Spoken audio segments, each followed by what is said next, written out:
12 ফেব্ৰুৱাৰী তাৰিখে অসম বিধানসভাত অসমৰ মাননীয় বিত্তমন্ত্ৰী অজন্তা নেওগ বাইদেৱে আগন্তুক বৰ্ষৰ বিত্তীয় বাজেট দাখিল কৰিব। আমি আশা ৰাখিছোঁ এই বিত্তীয় বাজেটত অসমৰ দুখীয়া দৰিদ্ৰ জনসাধাৰণৰ আশা আকাংক্ষা প্ৰতিফলিত হ'ব। কেৱল হিতাধিকাৰী সৃষ্টি কৰাৰ বাবেই এই বাজেটত ধন নিৰূপণ কৰাৰ পৰিৱৰ্তে সকলো শ্ৰেণীৰ মানুহ সৰ্বস্তৰৰ লোকে যাতে সুখমীৰে জীৱন যাপন কৰিব পাৰে, নিবনুৱাসকলৰ কৰ্মসংস্থান হ'ব পাৰে, মহিলাসকলৰ সবলীকৰণ হ'ব পাৰে, অসমৰ সঁচা অৰ্থত উন্নয়ন হ'ব পাৰে, এনেধৰণে এই বাজেটত ধন নিৰূপণ কৰিব বা বাজেট প্ৰস্তুত কৰিব।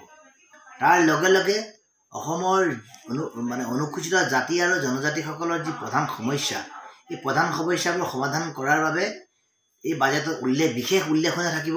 আৰু অনুসূচিত জাতি জনজাতি ছাত্ৰ ছাত্ৰীসকলৰ জলপানী, নিবনুৱাসকলক ভাত্তা প্ৰদান কৰা, মৎস্যজীৱীসকলক ভাত্তা প্ৰদান কৰা বা মহিলাসকলক সবলীকৰণ কৰা, সকলোবিলাক বিষয় আৰু অনুসূচিত জাতি জনজাতিৰ বাবে বিশেষ গ্ৰাম্য অঞ্চলৰ পেকেজ বা বিশেষ উন্নয়নৰ পেকেজ যাতে নিৰূপণ হয়, তাৰ বাবে অসমৰ বিত্তমন্ত্ৰী আৰু মুখ্যমন্ত্ৰী ডাঙৰীয়াক আমি অনুসূচিত জাতি যুৱস্বাস্থ্য পৰিষদে বিনম্ৰভাৱে আহ্বান জনাইছোঁ।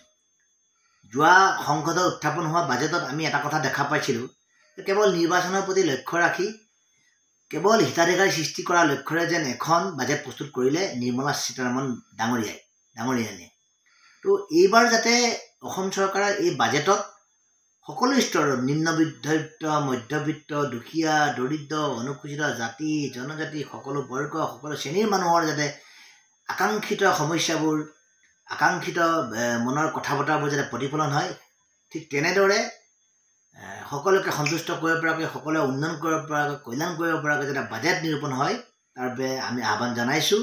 আৰু বিশেষকৈ অনুসূচিত জাতিৰ বাবে এক বিশেষ পুঁজি নিৰ্ধাৰণ কৰিবলৈ আমি অসমৰ মুখ্যমন্ত্ৰী আৰু বিত্তমন্ত্ৰীক আমি বিনম্ৰভাৱে আহ্বান জনাইছোঁ।